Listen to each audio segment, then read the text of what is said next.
TLB's biology ക്ലാസ്സസിൻ്റെ പുതിയൊരു വീഡിയോയിലേക്ക് ഏവർക്കും സ്വാഗതം.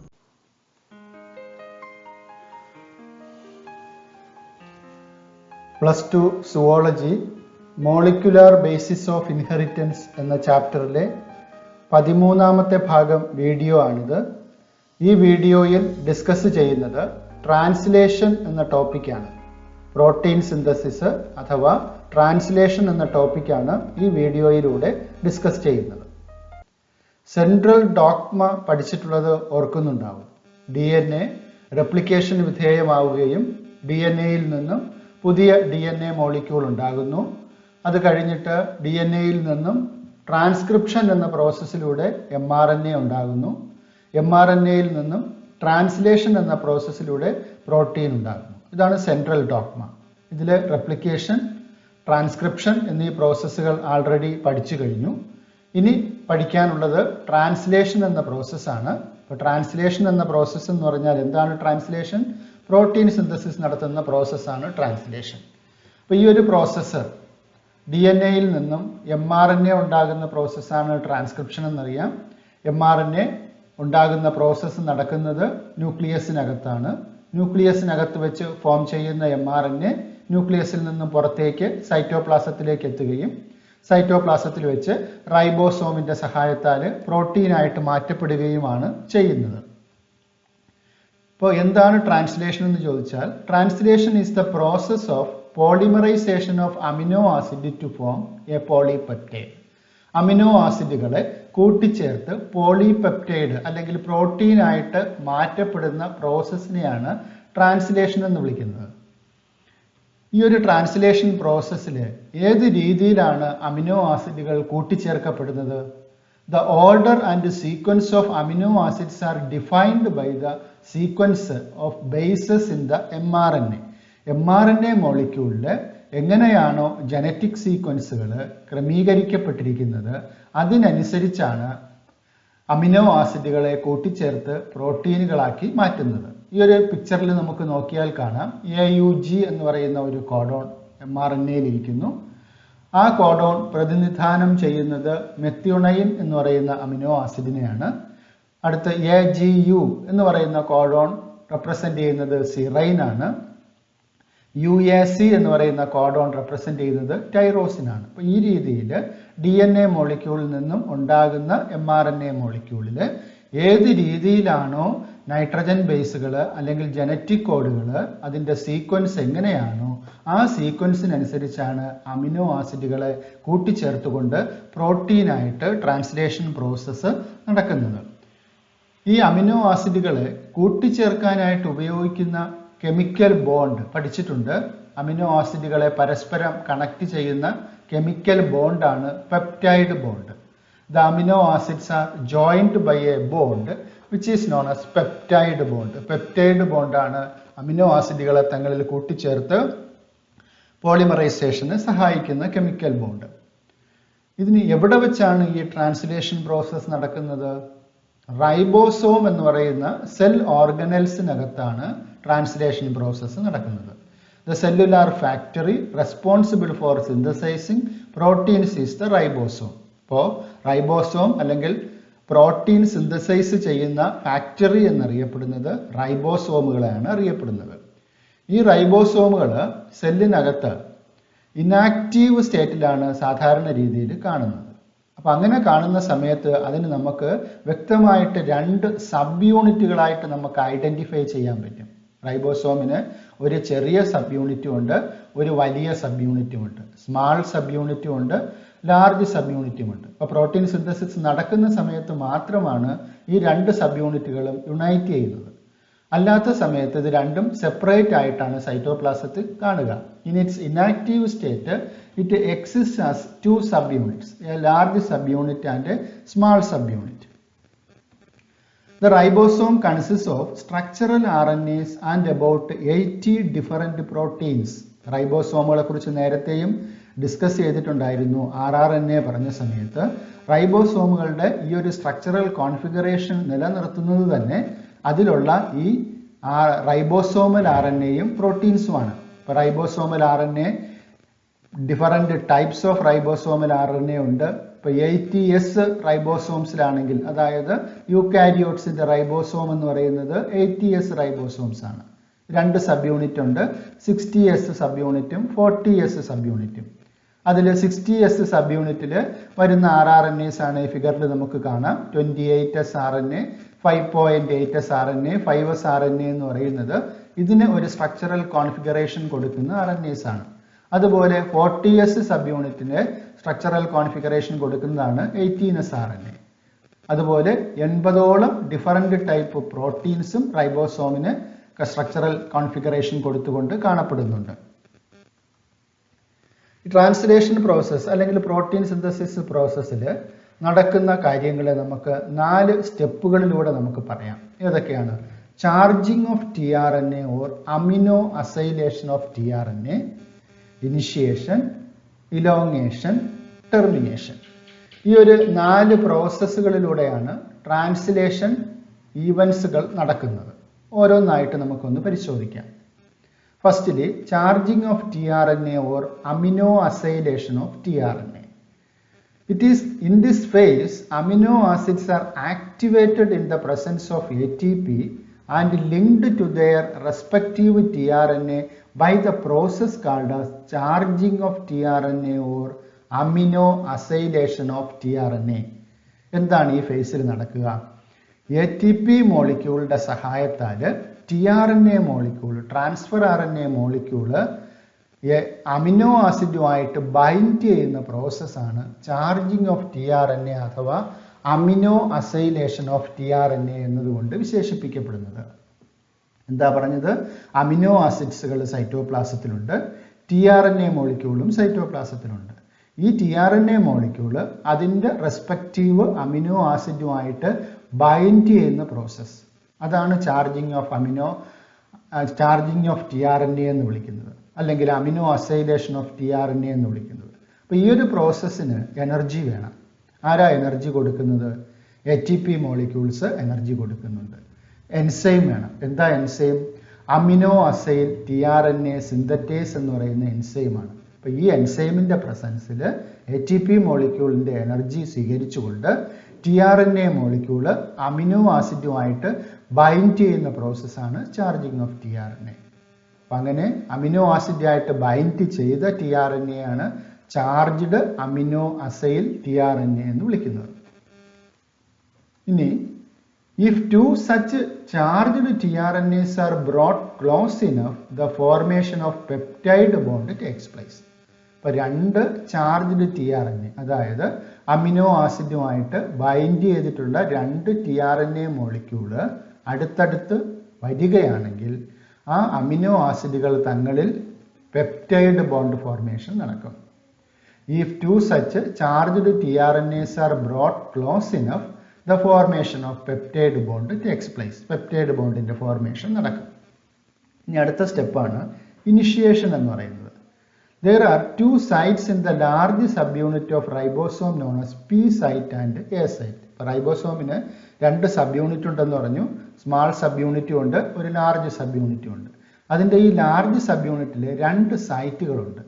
P സൈറ്റ് എന്ന പേരിലും A സൈറ്റ് എന്ന പേരിലും ഈ റൈബോസോമിൻ്റെ അകവശത്തെ നമുക്ക് 2 അറകളായിട്ട് പാർട്ടിഷൻ ചെയ്യാം. എന്തൊക്കെയാണ് ആ സൈറ്റിൻ്റെ പേര്? P സൈറ്റ് എന്നും A സൈറ്റ് എന്നും. P സൈറ്റ് എന്ന് പറയുമ്പോൾ തന്നെ പെപ്റ്റൈഡ് ബോണ്ട് ഫോം ചെയ്യുന്ന സൈറ്റാണ് P സൈറ്റ്. A സൈറ്റ് എന്ന് പറയുന്നത് അമിനോ ആസിഡ് വന്ന് ആദ്യം ബൈൻഡ് ചെയ്യുന്ന സൈറ്റാണ് A സൈറ്റ്. ഇനിഷ്യേഷൻ സ്റ്റെപ്പിൽ when the small subunit encounters an mRNA, the process of translation of the mRNA to protein begins. അപ്പോൾ ആ ഒരു പ്രോസസ്സ് ആരംഭിക്കുന്നത് റൈബോസോമിൻ്റെ ചെറിയ സബ് യൂണിറ്റിൽ ആര് വന്ന് ബൈൻഡ് ചെയ്യുന്നു? mRNA മോളിക്യൂൾ വന്ന് ബൈൻഡ് ചെയ്യുന്നു. When the small subunit encounters an mRNA, the process of translation of the mRNA to protein begins. അപ്പോൾ ട്രാൻസ്ലേഷൻ പ്രോസസ്സിൻ്റെ ആദ്യ സ്റ്റെപ്പ് എന്ന് പറയുന്നത് റൈബോസോമിൻ്റെ ചെറിയ സബ് യൂണിറ്റിൽ mRNA മോളിക്യൂൾ വന്ന് ബൈൻഡ് ചെയ്യുക എന്ന് പറയുന്നതാണ് ഫസ്റ്റ് സ്റ്റെപ്പ്. ഇനി അടുത്ത സ്റ്റെപ്പിൽ എന്താ സംഭവിക്കുക? The initiator tRNA binds to the mRNA at the start codon. അപ്പോൾ സ്റ്റാർട്ട് കോഡോൺ അറിയാം. AUG ആണ് സ്റ്റാർട്ട് കോഡോൺ എന്ന് നമ്മൾ ജനറ്റിക് കോഡിൽ നമ്മൾ പഠിച്ചിട്ടുണ്ട്. ഈ ഒരു AUG എന്ന് പറയുന്ന കോഡോൺ ഡ്യുവൽ ഫംഗ്ഷൻ ഉണ്ടെന്നും പഠിച്ചിട്ടുണ്ട്. ഇത് ഏത് അമിനോ ആസിഡിനെ സൂചിപ്പിക്കുന്നു? മെത്യോണൈൻ എന്ന് പറയുന്ന അമിനോ ആസിഡിനെ സൂചിപ്പിക്കുന്നു. AUG എന്ന് പറയുന്ന codon it act as an initiator codon or start codon as well as it codes for the amino acid methionine. അപ്പോൾ ഈ മെത്യോണൈൻ എന്ന് പറയുന്ന അമിനോ ആസിഡിനെ കൊണ്ടുവരുന്ന tRNA ആണ് ഇനിഷ്യേറ്റർ tRNA എന്ന് വിളിക്കുന്നത്. അപ്പോൾ ഇനിഷ്യേറ്റർ tRNA മെത്യോണൈൻ എന്ന് പറയുന്ന അമിനോ ആസിഡിനെ കൊണ്ടുവരുന്നു. ആ ഇനിഷ്യേറ്റർ tRNAയുടെ ആന്റി കോഡോൺ ശ്രദ്ധിച്ചേ, UAC ആണ് ആന്റി കോഡോൺ. അപ്പോൾ എന്താ ഇതിന്റെ പ്രത്യേകത? AUG എന്ന് പറയുന്ന കോഡോണിന്റെ കോംപ്ലിമെന്ററി കോഡോൺ ആണ് UAC. എയുടെ കോംപ്ലിമെന്ററി ആണ് യുവിൻ്റെത് A, ജിയുടേത് C. അപ്പോൾ ഇതിന്റെ കോംപ്ലിമെന്ററി കോഡോൺ ഉള്ള tRNA ആണ് അതിന്റെ റെസ്പെക്റ്റീവ് അമിനോ ആസിഡിനെ കൊണ്ടുവരുന്നു എന്നുള്ള കാര്യം ഓർക്കുക. ഇനി അടുത്ത ഘട്ടം എന്താണ്? Large subunit of ribosome binds to the small subunit. Initiator tRNA വന്നു കഴിഞ്ഞാൽ അടുത്ത് നടക്കുന്നത് റൈബോസോമിന്റെ വലിയ സബ് യൂണിറ്റ് വന്ന് ചെറിയ സബ് യൂണിറ്റുമായിട്ട് ബൈൻഡ് ചെയ്യുക എന്നുള്ള പ്രോസസ്സാണ് അടുത്ത് നടക്കുന്നത്. ഇനി അടുത്ത് നോക്കിക്കേ. Now second tRNA brings the second amino acid and enters the A site. റൈബോസോമിന് ലാർജ് സബ് യൂണിറ്റിൽ 2 സൈറ്റ് ഉണ്ടെന്ന് പറഞ്ഞു, P സൈറ്റും A സൈറ്റ്. അപ്പോൾ ഫസ്റ്റ് ഇനിഷ്യേറ്റർ tRNA വന്ന് ബൈൻഡ് ചെയ്യുന്ന സൈറ്റ് A സൈറ്റിലാണ്. P സൈറ്റിലാണ്. P സൈറ്റിലാണ് ഇനിഷ്യേറ്റർ tRNA വന്ന് ബൈൻഡ് ചെയ്യുന്നത്. ഇനി A സൈറ്റിലേക്ക് രണ്ടാമത്തെ tRNA മോളിക്യൂൾ രണ്ടാമത്തെ അമിനോ ആസിഡുമായിട്ട് എത്തും. രണ്ടാമത്തെ tRNA മോളിക്യൂൾ എന്ന് പറയുന്നത് UCC എന്ന് പറയുന്ന ആന്റി കോഡോൺ ഉള്ള tRNA മോളിക്യൂളാണ്. അത് കൊണ്ടുവരുന്ന അമിനോ ആസിഡ് ആർജിനിൻ ആണ്. അപ്പോൾ ഓർക്കുക, രണ്ടാമത്തെ കോഡോൺ എന്ന് പറയുന്നത് AGG ആണ് രണ്ടാമത്തെ കോഡോൺ. അതിൻ്റെ ആന്റി കോഡോൺ UCC ആണ്. അപ്പോൾ UCC എന്ന് പറയുന്ന ആന്റി കോഡോൺ ഉള്ള tRNA മോളിക്യൂൾ കൊണ്ടുവരുന്ന അമിനോ ആസിഡ് ആർജിനിൻ ആണ്. അപ്പോൾ ഇവിടെ 2 അമിനോ ആസിഡുകൾ അടുത്തടുത്ത് വന്നു. ചാർജ് ചെയ്യപ്പെട്ട 2 അമിനോ ആസിഡുകൾ അടുത്തടുത്ത് വന്നു. എന്ത് സംഭവിക്കുമെന്ന് പറഞ്ഞു? 2 ചാർജ്ഡ് അമിനോ ആസിഡ് tRNA അടുത്തടുത്ത് വന്നു കഴിഞ്ഞാൽ peptide bond formation takes place between the first and second tRNA. ഒന്നാമത്തെയും രണ്ടാമത്തെയും tRNA മോളിക്യൂളിൽ തങ്ങളിൽ പെപ്റ്റൈഡ് ബോണ്ട് ഫോർമേഷൻ നടക്കുന്നു. അടുത്തെന്താ സംഭവിക്കുക? Now the first tRNA exit from the P site. അപ്പോൾ P സൈറ്റിൽ നിന്നും ആദ്യത്തെ tRNA മോളിക്യൂള് വേർപെട്ടു പോകുന്നു. ഒന്നാമത്തെ tRNA മോളിക്യൂൾ വേർപെട്ടു പോകുന്നു. Ribosome moves to the next codon and now the second tRNA is at the P site. ഇപ്പോൾ റൈബോസോം എന്ത് ചെയ്യുന്നു? ഒരു കോഡോൺ ഇങ്ങോട്ട് നീങ്ങുന്നു. നീങ്ങിക്കഴിയുമ്പോൾ നേരത്തെ A സൈറ്റിലിരുന്ന രണ്ടാമത്തെ tRNA മോളിക്യൂൾ ഇപ്പോൾ ഇവിടെ എത്തി? P സൈറ്റിലെത്തി. A സൈറ്റ് ഫ്രീ ആയി. ആ ഫ്രീ ആയ A സൈറ്റിലേക്ക് അടുത്ത tRNA മോളിക്യൂൾ എത്തുക എന്നുള്ളതാണ് അടുത്ത step. The third tRNA molecule, the third tRNA brings the third amino acid and enters the A site. അപ്പോൾ മൂന്നാമത്തെ tRNA മോളിക്യൂള് മൂന്നാമത്തെ അമിനോ ആസിഡിനെയും കൊണ്ട് A സൈറ്റിലേക്ക് എത്തുന്നു. അപ്പോൾ അടുത്ത് എന്തായിരിക്കും അടുത്ത സ്റ്റെപ്പ്? രണ്ടാമത്തെയും മൂന്നാമത്തെയും അമിനോ ആസിഡുകൾ തങ്ങളിൽ പെപ്റ്റൈഡ് ബോണ്ട് ഫോം ചെയ്യുക എന്നുള്ളതാണ് അടുത്ത step. Peptide bond is formed between the second and third amino acids. രണ്ടാമത്തെയും മൂന്നാമത്തെയും അമിനോ ആസിഡുകൾ തങ്ങളിലൂടെ പെപ്റ്റൈഡ് ബോണ്ട് ഫോർമേഷൻ നടന്നു. ഇനി അടുത്തെന്താ സംഭവിക്കുക? റൈബോസോം ഒരു കോഡോൺ ഇങ്ങോട്ട് നീങ്ങും. ഒരു കോഡോൺ കൂടി ഇങ്ങോട്ട് നീങ്ങുന്നു. Ribosome moves to the next codon. ഒരു കോഡോൺ നീങ്ങുന്നു. അപ്പോൾ എന്ത് സംഭവിച്ചു? ഇവിടെ A സൈറ്റ് വീണ്ടും ഫ്രീ ആയി. ഇനി അടുത്തെന്താ സംഭവിക്കേണ്ടത്? ഈ tRNA മോളിക്യൂൾ എന്ത് ചെയ്യണം? എക്സിറ്റ് ആവണം. Second tRNA now exit from the ribosome. റൈബോസോമിൽ നിന്നും സെക്കൻഡ് tRNA മോളിക്യൂൾ എക്സിറ്റ് ആവുന്നു. ഇനി അടുത്തെന്താ സംഭവിക്കുക? ഇവിടെ A സൈറ്റ് ഫ്രീ ആയി.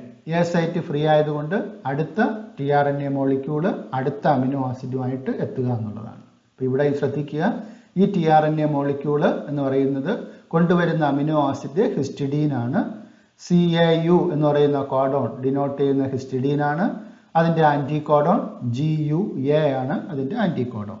ഇനി അടുത്ത tRNA മോളിക്യൂള്, നാലാമത്തെ tRNA മോളിക്യൂള് നാലാമത്തെ അമിനോ ആസിഡിനെ കൊണ്ട് A സൈറ്റിലേക്ക് എത്തുക എന്നുള്ളതാണ് അടുത്ത ഘട്ടം. A സൈറ്റിലേക്ക് നാലാമത്തെ tRNA മോളിക്യൂൾ എത്തി. ഇനി അടുത്ത് എന്താ സംഭവിക്കുക? മൂന്നാമത്തെയും നാലാമത്തെയും tRNA മോളിക്യൂൾ തങ്ങളിൽ പെപ്റ്റൈഡ് ബോണ്ട് ഫോർമേഷൻ നടക്കുക എന്നുള്ളതാണ് അടുത്ത ഘട്ടം. Peptide bond formed between third and fourth amino acid. മൂന്നാമത്തെയും നാലാമത്തെയും അമിനോ ആസിഡുകൾ തങ്ങളിൽ ഇവിടെ പെപ്റ്റൈഡ് ബോണ്ട് ഫോർമേഷൻ നടക്കുന്നു. വീണ്ടും അടുത്തെന്താ സംഭവിക്കുക? Ribosome moves to the next codon. Ribosome അടുത്ത കോഡോണിലേക്ക് മാറുന്നു. അപ്പോൾ ഇവിടെ ഈ കോഡോണിനെ ബേസ് ചെയ്ത് ഇവിടെ ഈ tRNA മോളിക്യൂള്, ഇതിനെ ബേസ് ചെയ്തിട്ട് ഈ tRNA, ഇതിനെ ബേസ് ചെയ്തിട്ട് ഈ tRNA, ഇതിനെ ബേസ് ചെയ്തിട്ട് ഇവിടെ ഈ tRNA മോളിക്യൂൾ. ആർജിനിൻ എന്ന് പറയുന്ന അമിനോ ആസിഡിനെ കൊണ്ടുവന്ന tRNA മോളിക്യൂളാണ്. അതിൻ്റെ കോഡോൺ CGU ആണ്, ആൻറ്റി കോഡോൺ GCA. വീണ്ടും ഇവിടെ A സൈറ്റ് ഫ്രീ ആയ A സൈറ്റിലേക്ക് നെക്സ്റ്റ് tRNA മോളിക്യൂൾ എത്തുക എന്നുള്ളതാണ് അടുത്ത ഘട്ടം. അതിനു മുമ്പ് തേർഡ് tRNA മോളിക്യൂൾ എന്ത് ചെയ്യും? ഈ സൈറ്റിൽ നിന്നും എക്സിറ്റ് ആവും. എക്സിറ്റ് ആയിട്ട് അടുത്ത tRNA മോളിക്യൂള് അടുത്ത അമിനോ ആസിഡിനെയും കൊണ്ട് വരുന്നു. ഇനി അടുത്ത് എന്താ സംഭവിക്കേണ്ടത്?